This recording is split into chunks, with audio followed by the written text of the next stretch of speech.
Good morning, live from New Delhi. You're watching DD India News Hour, India's voice to the world. I'm Shubhendu Ghosh, coming up in the next hour. India's National Security Advisor Ajit Doval and visiting Chinese Foreign Minister Wang Yi to hold next round of Special Representatives dialogue on the boundary question. Wang Yi to also call on Prime Minister Narendra Modi. External Affairs Minister S. Jaishankar will visit Russia from today. Co-chair India-Russia Intergovernmental Commission on Trade, Economic, Scientific, Tech and Cultural Cooperation to also meet counterpart Sergei Lavrov. Russia's president agrees to meet Ukrainian counterpart within next couple of weeks at a yet-to-be-determined location. Trump agrees to extend another invitation to a three-way meeting afterwards. Zelenskiy says security guarantees for Ukraine will be worked out within 10 days at a meeting with Trump alongside European leaders. Macron says discussion on Ukraine territorial concession have not happened. Hamas accepts proposed deal for ceasefire with Israel and hostage release, says Egyptian source. Israel is yet to respond to the terms of the proposal. And in sports, Swiatek defeats Jasmine Paolini in straight sets to lift the WTA Cincinnati Open crown for the first time, while in men's singles, Carlos Alcaraz wins as Yannick Sinner retires due to illness.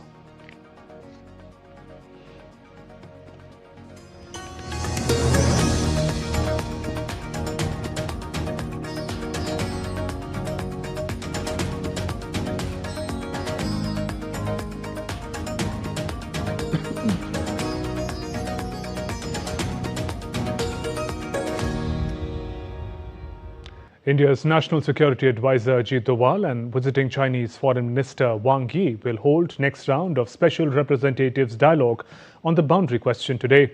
The breakthrough for this round of dialogue followed an agreement earlier this year between India and China on patrolling along the 3,500 kilometers line of actual control aimed at easing the four-year-long border standoff. Besides Wang Yi to also call on Prime Minister Narendra Modi. The meeting comes ahead of Prime Minister Modi's visit to China later this month to attend the Shanghai Cooperation Organization Summit in Tianjin.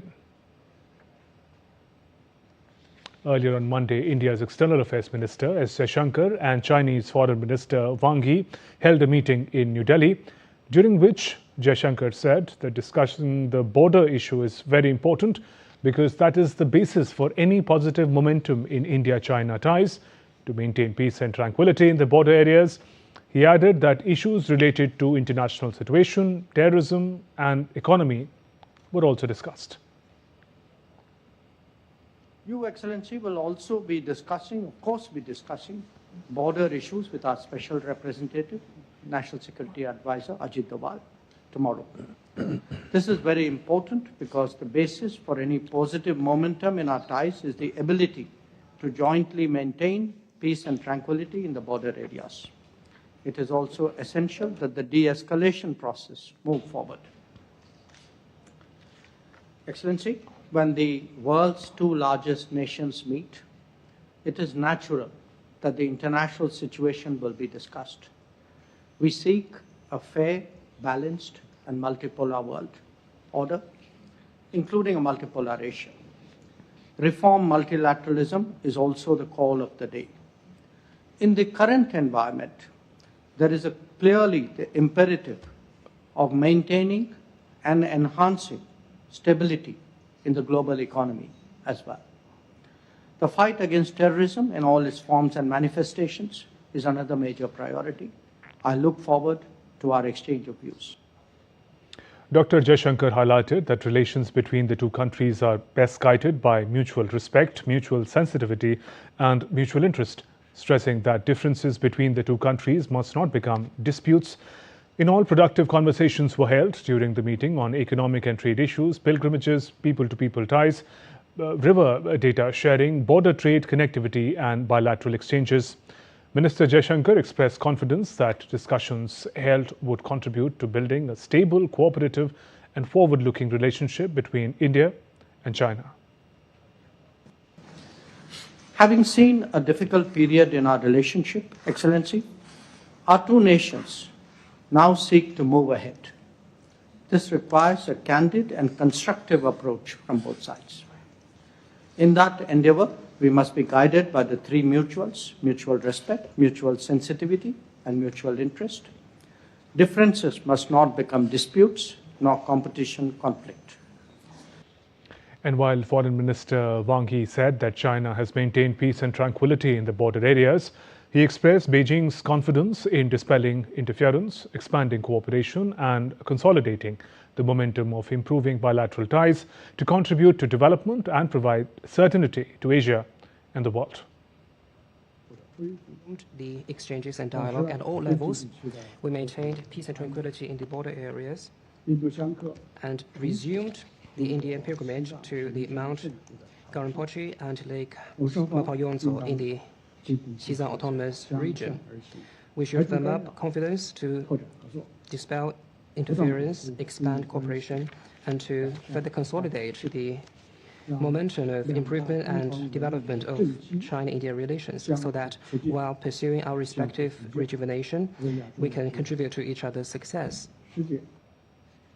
And for the latest, DD India correspondent Jessica Taneja joins us live. Jessica, border dispute has been a significant impediment to Indo-China bilateral ties. Several rounds of talks have happened. What is expected during Minister Wang Yi's visit? Well, as you saw, the meeting with his counterpart, Dr. S. Jaishankar, yesterday, and very important takeaways from that meeting, as you heard both sides, especially for India, because maintaining peace and tranquility in the borders is essential to continue that momentum of trade that India and China have long wanted to give a growth to.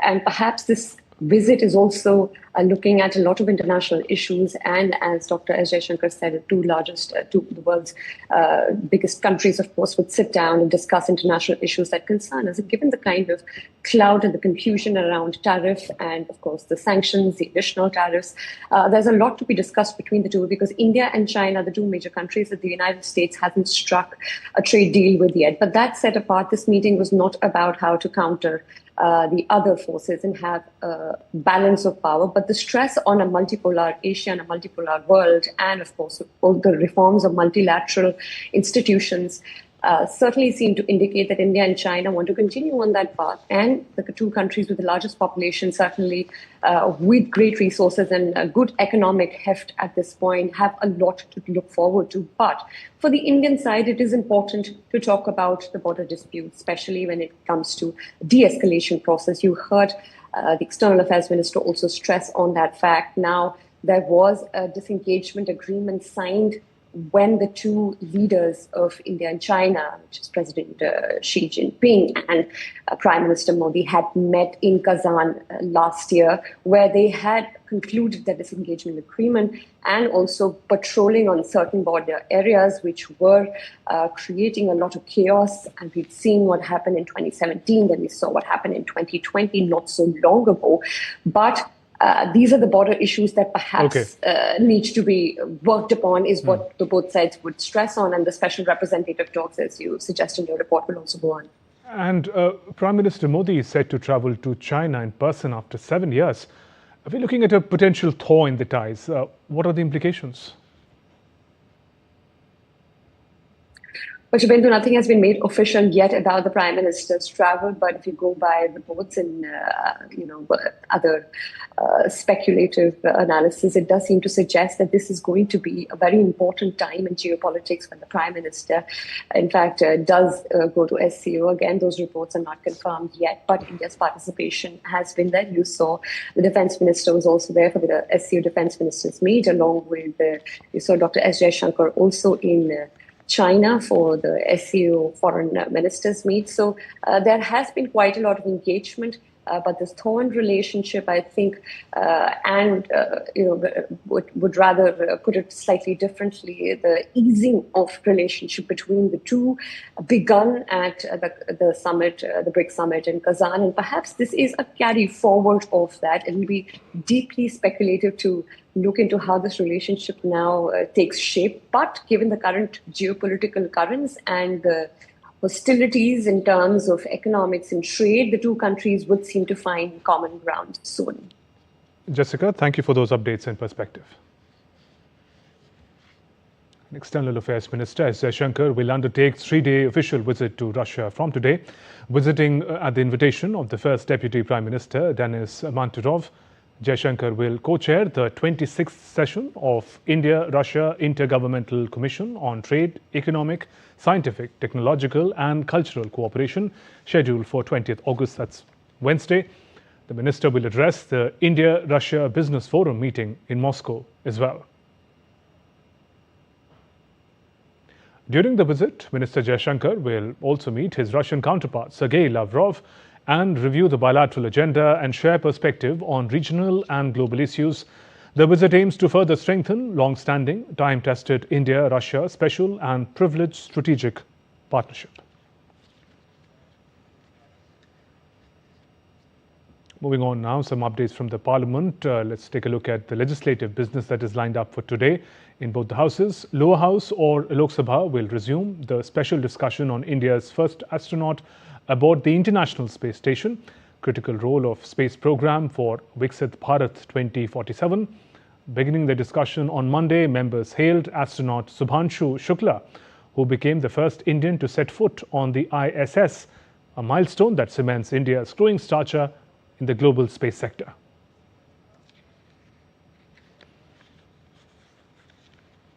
Meanwhile, Education Minister Dharmendra Pradhan will move the Indian Institutes of Management Amendment Bill 2025 for consideration and passing.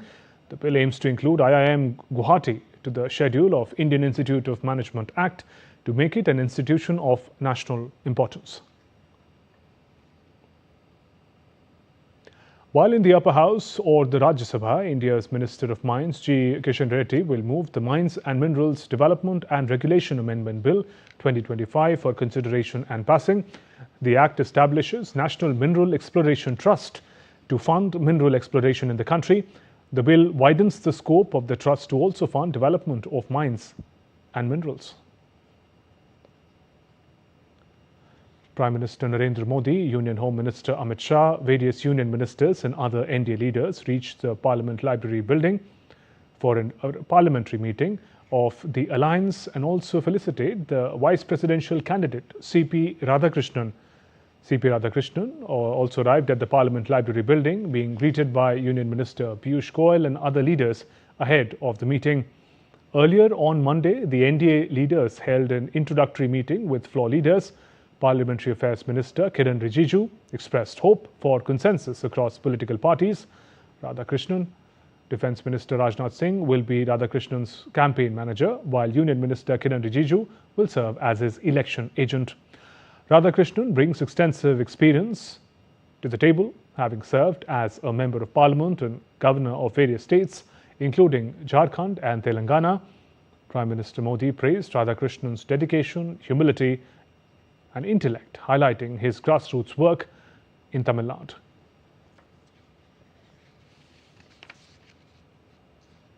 Anti-India correspondent Dibyendu Mondal joins us live from the Parliament with more. Dibyendu, if you could take us through the details and the importance of the proceedings of today. Subhanshu Shukla's historic mission will be in spotlight again. Of course, Shubhendu, the discussion which began yesterday could not be concluded and the Parliament had to be adjourned with the statement being made by Union Minister for Earth Sciences and Space, Dr. Jitendra Singh, who, hailed the achievement of India, after Subhanshu Shukla, who had stepped foot as a first Indian at the International Space Station. This opens up, a plethora of opportunities for Indians and the Indian Space Research Organization, ISRO, to have manned mission to the International Space Station from India itself. And also yesterday, Dr. Jitendra Singh did mention on the floor of the House about, India sending a manned mission to the moon by 2040. That would be a giant leap for mankind, for India. Of course, because, for decades after the US had set foot on the moon, there had been no human that had set foot on the moon. But if India is able to achieve that feat, that will be a massive achievement. Not just for India, but for the global community, that once again a man had set foot on the moon. So, of course, India's focus on the space research sector has been immense ever since the last 1 decade, with the Prime Minister Narendra Modi making it amply clear that the government's focus is on the space research arena, as well as the privatization of a lot of instruments and research in the space sector has also been undertaken by the government. But having said this, Shubhendu, it will be interesting to see whether that debate, which had to be abruptly adjourned in the lower house that was taking place at about 3 p.m. after the parliament convened after its lunch recess, will it be able to succeed with that debate today again? Because the opposition's clear strategy is to corner the government on the issue of SIR, and the opposition says that they are not going to budge down on the demand of a special discussion on the SIR, which the government says is not possible because the fact that the matter is currently sub judice in the Supreme Court. So therefore, whether that discussion today takes place on an important matter like this, and whether the opposition allows both the houses of parliament to function, will be interesting to see when the parliament reconvenes at 11 a.m. Shubhendu. And the countdown and buzz around the vice presidential elections has also gained momentum, with NDA declaring its candidate. Well, of course, Shubhendu, the NDA has already declared its candidate. C.P. Radhakrishnan will be the NDA candidate. And as we speak, there is a meeting currently underway at the Parliament Library building with all the NDA parliamentarians being part of the meeting. The Prime Minister, as well as the senior leaders of the BJP, will introduce C.P. Radhakrishnan to all the NDA MPs that is going to cast their vote on the 9th of September when the vice presidential election happens in the Parliament House. Whereas, Rajnath Singh has also been appointed as the consensus builder amongst all the political parties, because the NDA as well as the BJP wants that it should be a consensus vice presidential election, trying to bring in the opposition fold into voting for C.P. Radhakrishnan. But what we are learning from our sources is, of course, the India bloc is, on the other hand, having meetings to discuss their own candidate. But whether that succeeds or the NDA succeeds in having a consensus candidate and the election doesn't happen, because if it is a consensus candidate, then the election does not it does not require to hold an election. So whether that happens or not, of course, we'll get to know in a day or two. But the fact that the meeting is currently underway, wherein all the NDA MPs, parliamentarians, will be introduced to C.P. Radhakrishnan. C.P. Radhakrishnan will, of course, introduce himself. He has been an accomplished politician as well as administrator. He has been the governor of Maharashtra as well as Jharkhand. He has been serving in Tamil Nadu for a very, very long time. So therefore, the NDA wants that a candidate of a stature like that of C.P. Radhakrishnan is able to have a consensus amongst all political parties. Shubhendu. Dibyendu, thank you for those updates.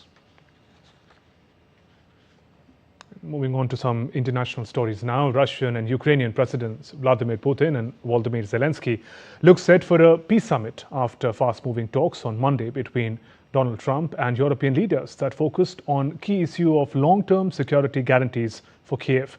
Hopes of a breakthrough rose after Trump said he had spoken on phone with Russian counterpart Putin, whom he met in Alaska last week, following what he called a very good meeting with the Europeans and Ukrainian president at the White House. It would be the first meeting between Russian and Ukrainian leaders since the conflict began in February of 2022, and comes as Trump tries to live up to his promise to quickly end the conflict. In a social media post, Trump stated that, quote, everyone is very happy about the possibility of peace for Russia-Ukraine, unquote.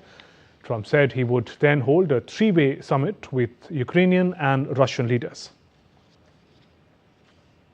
And Ukrainian president later confirmed the meeting to negotiate an end to the Russia-Ukraine conflict while speaking to reporters.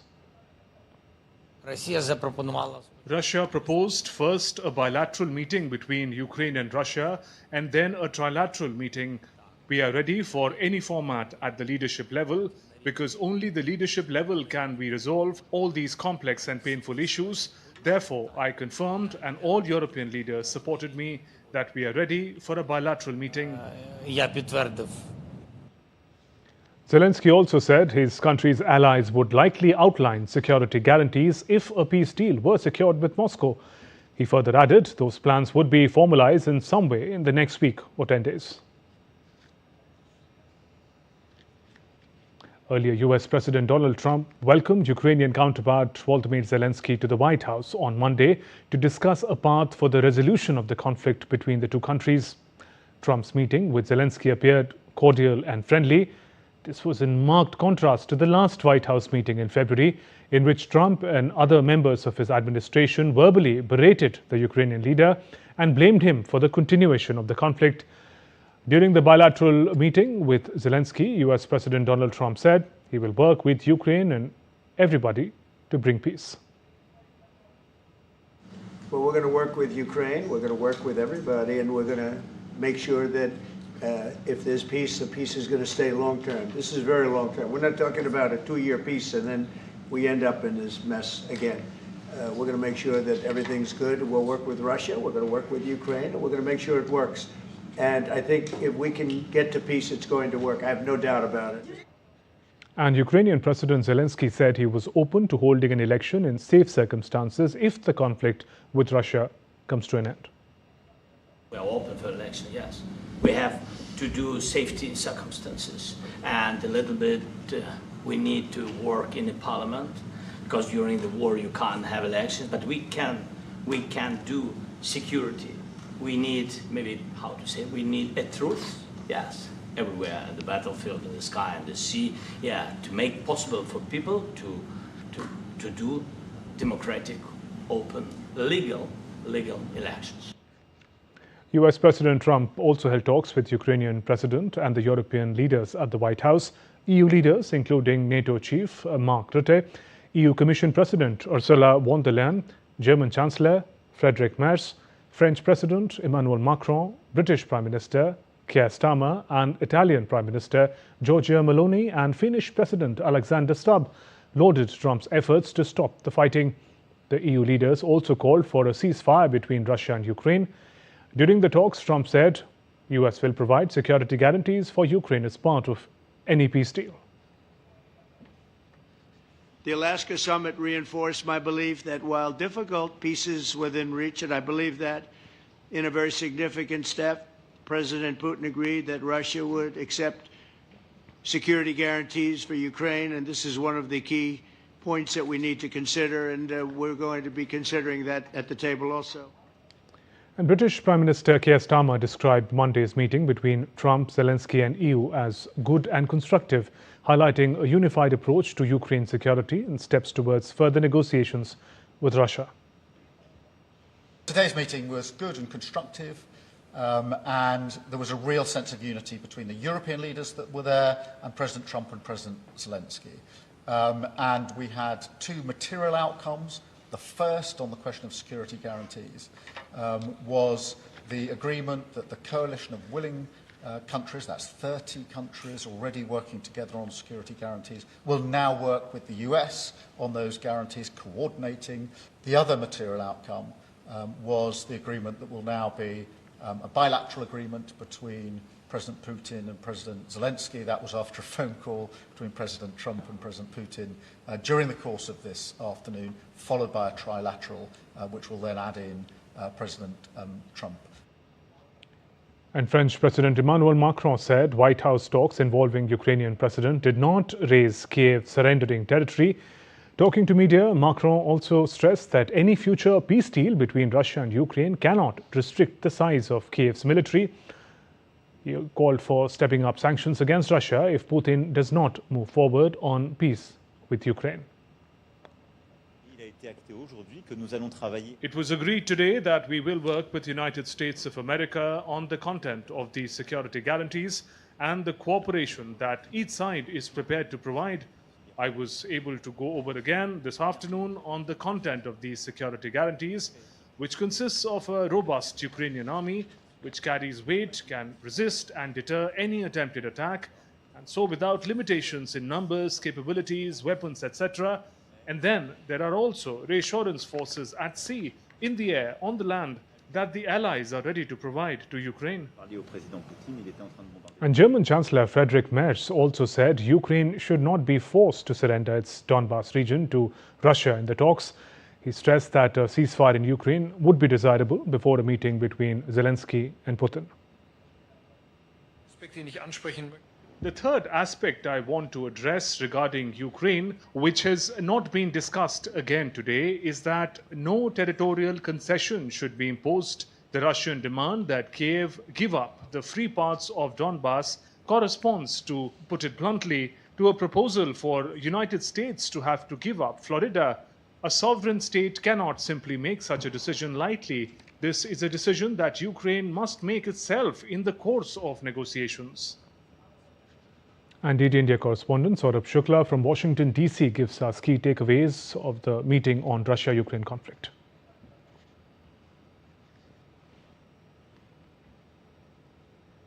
Today, he was clearly told that the US will ensure security guarantees for Ukraine without Ukraine joining the NATO. So there will be a NATO-like architecture where the allied countries, the European countries which are there, the coalition of willing, as the British Prime Minister was talking about, they will provide the security guarantee. US will provide the military hardware, and to reassure Ukrainian people that Russia will not do act like this, what has happened in the war against Ukraine. So this was the broad outlook that they agreed on.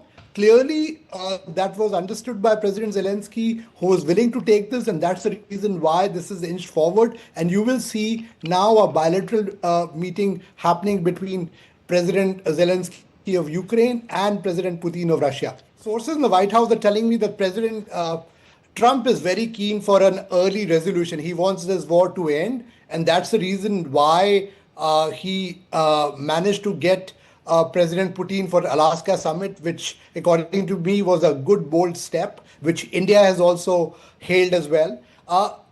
I get a sense that the first meeting will be between President Zelensky and President Putin.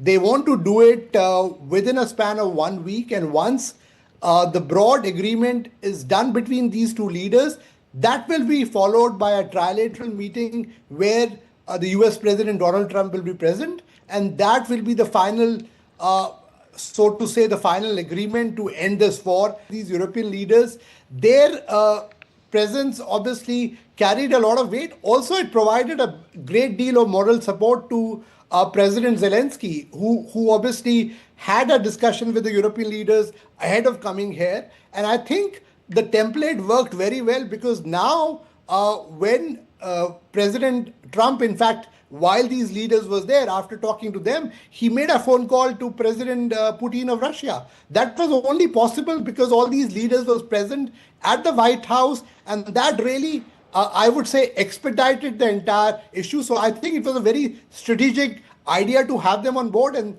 they coming on board clearly provided an impetus to this, I would say, with the peace moves or the peace initiative that has happened post these talks today in Washington, D.C.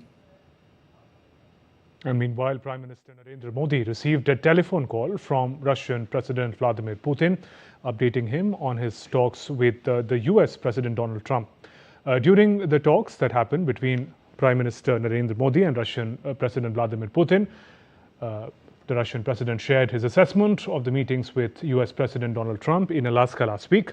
While thanking President Putin, Prime Minister Modi underlined India's consistent position for a peaceful resolution of the conflict through diplomacy and dialogue. PM Modi reiterated that India supports all efforts in this regard.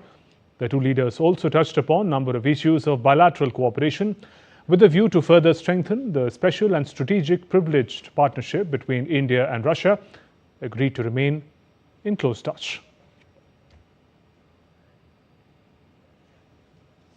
Still to come on DD India News Hour. IMD issues red alert for Maharashtra. Indian Army undertakes flood relief operations. Thousands of firefighters battle over 40 active wildfires across Spain and Portugal amid record-breaking season fueled by climate change. Ayodhya gears up for Ganesh Chaturthi celebrations.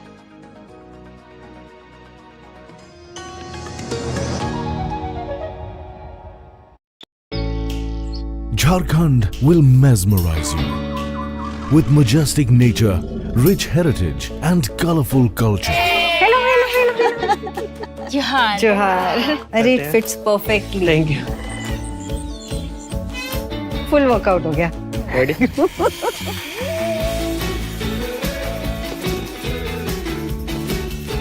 Postcards from Jharkhand on National Geographic.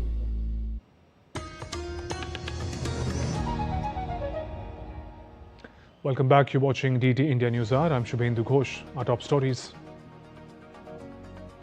India's National Security Advisor Ajit Doval and visiting Chinese Foreign Minister Wang Yi to hold next round of Special Representatives dialogue on the boundary question.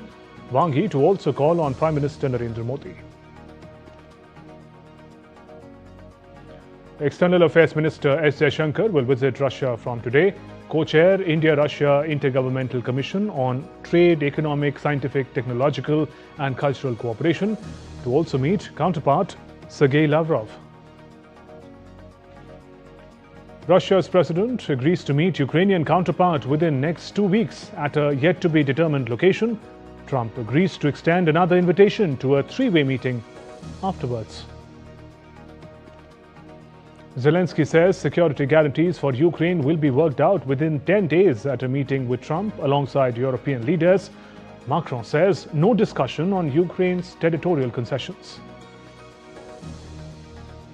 Hamas accepts proposed deal for ceasefire with Israel and hostage release, says the Egyptian source. Israel is yet to respond to the terms of proposal. In sports, Swiatek defeats Jasmine Paolini in straight sets to lift the WTA Cincinnati Open crown for the first time, while in men's singles, Carlos Alcaraz wins as Jannik Sinner retires due to illness. Let's talk about another conflict zone in West Asia. Hamas has accepted a new ceasefire proposal for Gaza after a fresh diplomatic push to end more than 22 months of violence. Israel has not yet responded to the offer. Talking about the details of the deal, it includes pullback of 1 kilometer by Israel Defense Forces (IDF) from their current positions, except in the areas of Beit Lahia and Shejaya. In exchange for 10 living hostages, Israel will release over 200 Palestinian prisoners, including 140 individuals who are serving life sentences. For each deceased Israeli hostage, there will be an exchange of 10 Palestinian bodies. Humanitarian aid along with fuel, electricity and water will be allowed to enter Gaza. The Rafah crossing will be reopened in both directions. A 60-day ceasefire will be implemented, during which further negotiations are expected to resume. Mediators Egypt and Qatar, backed by the United States, have struggled to secure a lasting truce in the conflict. Egypt says that it and Qatar had sent a new proposal to Israel, adding that the ball is now in Israel's court. The proposal comes more than a week after Israel's Security Cabinet approved plans to conquer Gaza City and nearby refugee camps, which has sparked international outcry. Out of the 251 hostages taken during Hamas's October 2023 attack that triggered the conflict, 49 are still held in Gaza, including 27, the Israeli military says, are dead.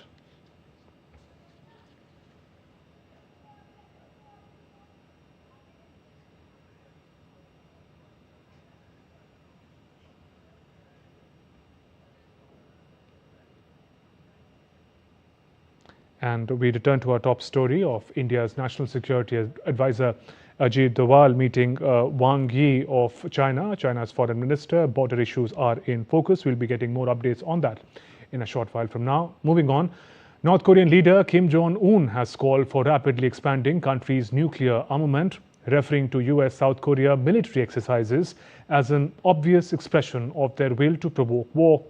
South Korea and its ally United States kicked off joint military drills this week, including testing an upgraded response to heightened North Korean nuclear threats. Pyongyang regularly criticized such drills as rehearsals for invasion and sometimes response with weapons tests, but Seoul and Washington say they are purely defensive.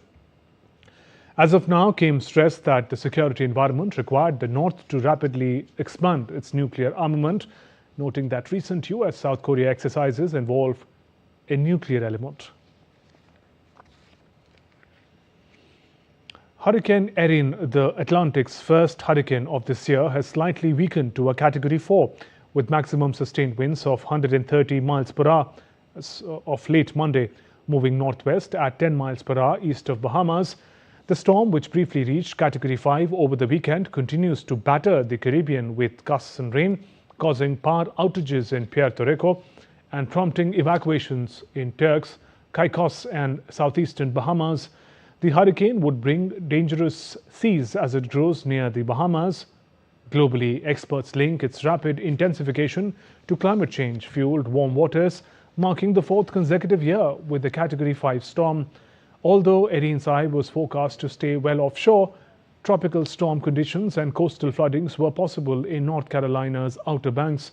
Beginning late Wednesday, it is also being predicted that Hurricane Erin could produce life-threatening surf and rip currents along much of U.S. East Coast, while Bermuda and Europe are predicted to see distant swells later. The National Oceanic and Atmospheric Administration predicts an above-normal season amid warmer oceans. Meanwhile, thousands of firefighters, backed by some 1,900 Spanish troops and international aircraft, are battling over 40 active wildfires across Spain and Portugal amid a record-breaking season fueled by climate change. As of Tuesday, 6 deaths have been reported, 4 in Spain, 2 in Portugal, mostly firefighters in accidents. Over 348,000 hectares have burnt in Spain and 216,000 in Portugal, surpassing previous records. More than 31,000 people have been evacuated in Spain, with parts of Camino de Santiago closed. Aid from EU nations have helped combat blazes in Galicia, Castile and Leon and northern Portugal as heatwave eases. Risks remain high. Head of the production department at the Spanish State Met Agency has announced the end of the heatwave, however, warns to not take wildfires lightly. The authorities have also arrested about 31 people in Spain for arson.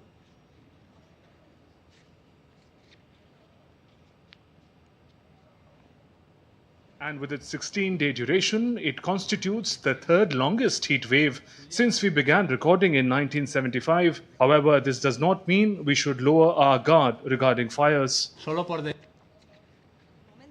At the moment, we have 23 active fires at operational level 2, which, as you already know, are fires in a situation of greater emergency severity because the weather has been tremendously adverse. Because these fires, often referred to as new generation fires, certainly have a virulence that, as a result of climate change, we had not experienced until now. Updates just coming in. Our top story that we're tracking on DD India News Hour: India's National Security Advisor Ajit Doval and visiting Chinese Foreign Minister Wang Yi met today, just a short while back, in New Delhi's Hyderabad House. Both leaders are set to co-chair the 26th round of Special Representatives Dialogue on the boundary question today. Those are visuals that just came in a short while ago. Handshakes, important one. NSA Ajit Doval of India and Wang Yi, Foreign Minister of China, are meeting in New Delhi in Hyderabad House. Take forward the negotiations and talks on the border question. DD India correspondent Jessica Taneja joins us on the phone line. Jessica, a hugely significant meeting taking place today between Ajit Doval and Wang Yi. Border dispute has been at the heart of India-China ties in the recent years.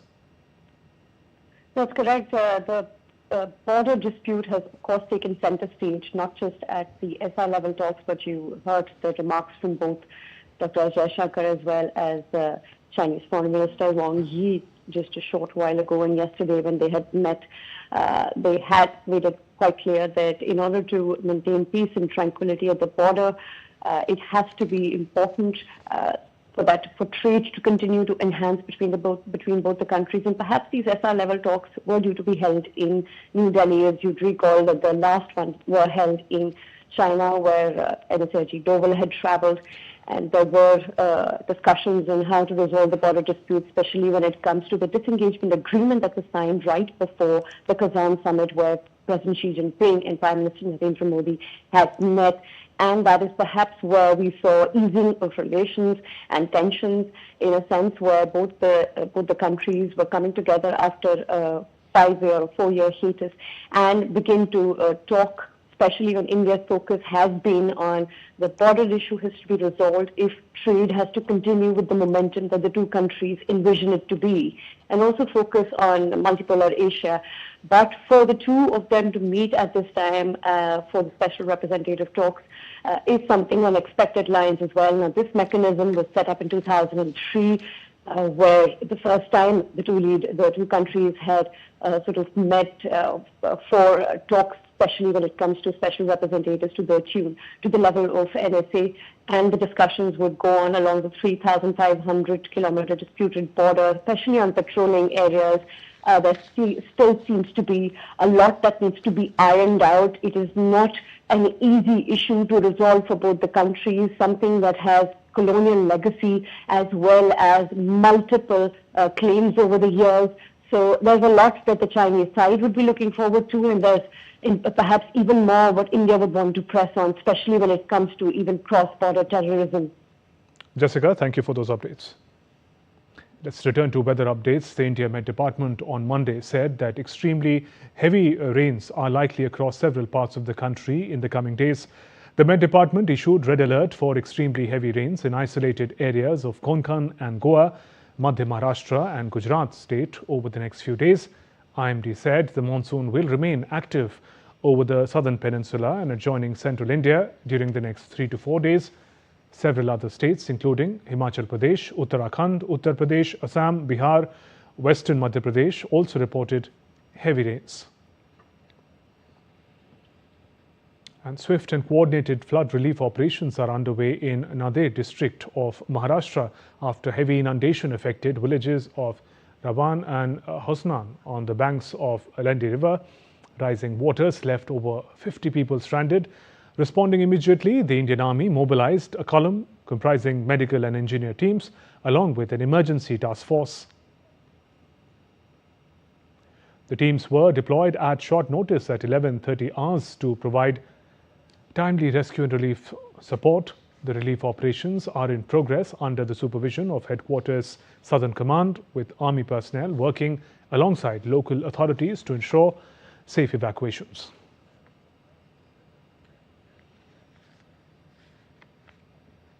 Let's go across live to Mumbai. DD India correspondent Shishir Shelar is joining us now. Shishir, take us through the prevailing flood situation in Maharashtra and how the relief efforts coming along. Well, absolutely, Shubhendu. The continuous rainfall have affected normal life in Maharashtra, particularly Mumbai, an adjoining area. Since last 2 days, the IMD has announced a red alert for the Mumbai along with the coastal district of Maharashtra. And since then, we have seen here that more than 170 millimeter of rainfall has happened since yesterday. As a result, we have seen that many low-lying areas have started flooding in. Well, even today also, the IMD has already created a red alert for the Mumbai and adjoining district like Thane, Palghar, and of course the Raigad region also. And since morning, we have seen a continuous rainfall in this region, resulting that most of the low-lying areas are now completely flooded. We have seen that traffic has already been moved here, and that's the reason even most of the area, especially in Mumbai, the Western Express Highway and the Express Highway is completely jam-packed because of the heavy traffic here. Well, the BMC has already announced a holiday for all the schools and offices also, and the private offices have been told to do a work from home for today. The government is actually keeping a quite a close tab on these developments here, because most of the areas are now flooded, and that's the reason the government is also working on the rescue operation here. But some of the region have seen here the cloud busting, particularly in Marathwada region, and that's the reason a special team of the State Disaster Relief and the NDRF team have been moved in to these areas. At the same time, we've also seen that in Mumbai particularly, because of the rainfall continuous yesterday also, even today also, we have seen that life is completely disrupted here. The authorities have already appealed on the people that not to come out of their houses if it is required only. At the same time, the government also have issued a warning to all the district collectors. Also have been told the district collectors wherever a red alert has been issued by the IMD to keep a close tab on these areas. Well, the agriculture sector is completely affected, particularly in the western Maharashtra region and in the Marathwada region of Maharashtra. And what the IMD's prediction is that the next 2 days is quite crucial for the Maharashtra, and that's the reason these areas have been closely monitoring by the state authority also and the local government as well. Shishir, appreciate you joining us with those updates. Moving on, in Uttar Pradesh, Ayodhya is getting ready for Ganesh Chaturthi, set to begin on September 27th. Preparations are underway with artisans busy crafting the idols of Lord Ganesh. Sculptors involved in idol making shared that the demand this year is especially high for the iconic Lal Bagh Raja style from Mumbai, each made with careful attention to detail. Still to come on DD India News Hour. The Indian Cricket Board set to announce its squad for the Asia Cup 2025 today. Indian cricketer Murali Karthik speaks to DD India on Prasar Bharati's new weekly cricket program, The Great Indian Cricket Show.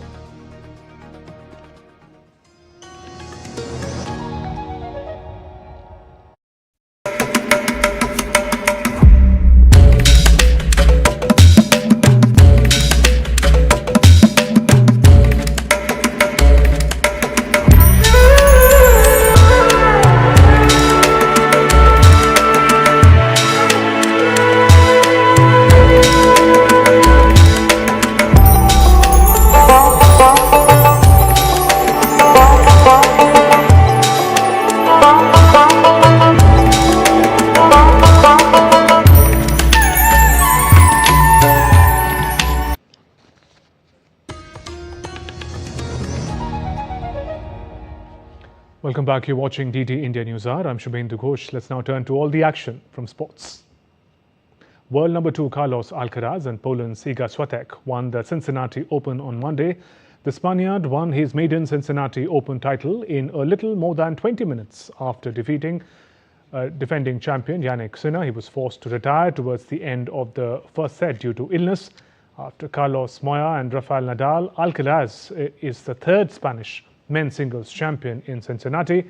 He won his 22nd career title and also extended the head-to-head advantage over Sinner to 9-5. And third-ranked Iga Swiatek captured the Cincinnati Open title by defending number 7 Jasmine Paolini 7-5, 6-4 on Monday night. Swiatek, also who won the Wimbledon in July, had failed to advance past the semi-finals in her 6 previous appearances at the Cincinnati Open. Swiatek reached the semi-finals in Cincinnati each of the past 2 years, but lost to eventual champions Coco Gauff in 2023 and Aryna Sabalenka last year. Argentina's national team unveiled a revamped 31-man squad for the Monday, led by Lionel Messi, for the South American qualifiers against Venezuela and Ecuador for the 2026 World Cup. Alongside Captain Messi, the squad features several young Argentine talents, including Manchester City striker Claudio Echeverri, Porto midfielder Alan Varela. Argentina will play Venezuela in Buenos Aires on September 4th. They then take in Ecuador on September 9th. After already qualified for the 2026 World Cup, the 2022 champion lead the qualifiers with 35 points, 10 points ahead of Ecuador, second place, and Brazil in third. And Brazilian forward Neymar gave Santos fans a right to protest and even offend after the team's 6-0 home loss in the Brazilian league. Neymar was left embarrassed and in tears after what he called one of the worst days of his life on a football field. Sunday's defeat to Vasco da Gama prompted Santos to fire coach Kleber Xavier. Neymar, the former Barcelona and Paris Saint-Germain star, returned to his boyhood club in January after an underwhelming spell in Saudi Arabia and signed a contract extension in June, keeping him at Santos until the end of the year. The result left Santos, famously also the club of Brazil great Pelé, in 15th place in the 20-team Brazilian top flight, 2 points above the relegation zone. The Indian Cricket Board, BCCI, is set to announce a squad for the Asia Cup 2025 today. Asia Cup kicks off on September 9th with Afghanistan facing Hong Kong. In Group A, India starts against the UAE on September 10th, followed by the much anticipated India-Pakistan clash on September 14th in Dubai. The men in blue wrap up their league stage against Oman on September 19th in Abu Dhabi. Players who've excelled in tests and ODIs may yet push for a T20 comeback. India's public service broadcaster Prasar Bharati on Monday launched a new weekly cricket program in collaboration with CricViz titled The Great Indian Cricket Show. The show, which will be telecast on Doordarshan Sports Channel DD Sports every Saturday and Sunday at 8 p.m., aims to celebrate India's cricketing heritage with the help of enlightening data and effective storytelling. Former Indian cricketer Akash Chopra, in an exclusive interaction with DD India correspondent Narayan Singh, described Prasar Bharati's new sports program as a wonderful initiative. He said Indian cricket team is fully prepared to defend the Asia Cup. Launched the Great Indian Cricket Show, and it will bring the history of the Indian cricket and also the untold story of the Indian cricketers and Indian cricket. And right now I'm joined by Akash Chopra, the former Indian cricketer and the person who gave new dimension to the cricket commentary. Akash, a very warm welcome. The new initiative, the Prasar Bharati in collaboration with CricViz launching this show. How you look this initiative, especially to inspire the budding cricketers? Well, I see it as an endeavor to engage and inspire a very young audience. And why I say young audience? Because Mr. Modi, our Prime Minister, he keeps referring to the fact that it is a very young nation. Ours is a very young nation, and sport as consumer, whether you play it or you consume it, youth is going to be the driver. So this is an attempt to actually bring them into the fold, to engage them, to entertain them, to inspire them. Some of them will actually pick up the sport and start playing. Some of them are going to just feel inspired and just appreciate what Indian cricket has done so far. Akash, the Asia Cup will take place next month, and according to you, which will be the perfect combination for this Indian team for this coveted tournament? If we were to look at the last 20 odd T20Is, India has won 17 out of them. Every single series we have done well, whether it's Sri Lanka in Sri Lanka or Bangladesh here, South Africa in South Africa. We hosted England and beat them as well. So I think the ingredients are already in place. You may want to add a couple of more things because now Bumrah will be available, so he walks into the team. Indian selectors will be mulling over the fact if they can find a place for Shreyas Iyer, Shubman Gill and Yashasvi Jaiswal. Obviously those many places are not available, so they have a tough job at their hand. I feel Indian cricket team is looking very good, and this Asia Cup will be a further validation of the same, that we are the reigning champions of Asia Cup. We are also the T20 World Champions at this point in time, and we will go ahead and lift this trophy as well. In the past we saw Dhoni, Rohit and Kohli are captaining in all three formats, and right now we are seeing a bifurcation. How you look this thing? Well, that's the need of the hour. You can't really escape it. It's not ideal always to have different leaders for different formats.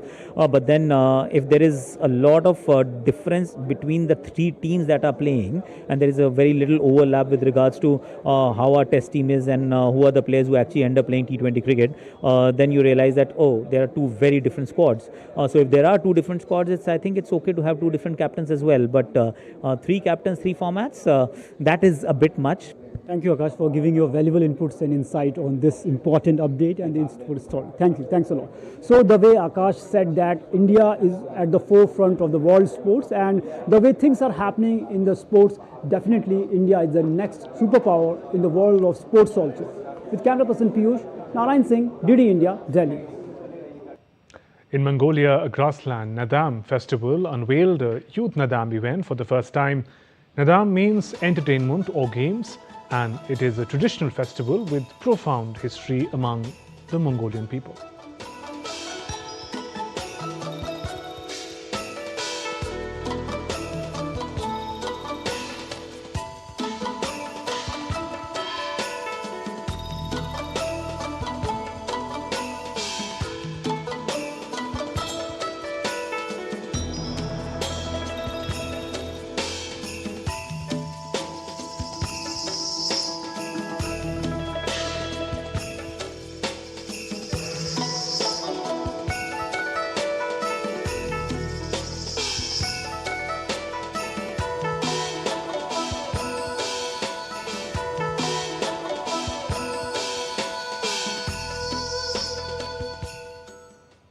That's all for this edition of DD India News Hour. Let us know your thoughts on the news of the day. For those on the go, you can get all the latest news and updates from India and across the world on DD India mobile app. The app is available on both Android and iOS platforms. Scan the QR code on the screen, download now. And we'll be back with more news as it breaks here on DD India. I'm Shubhendu Ghosh from all of us here in Delhi. Thanks for watching DD India News Hour. Namaskar.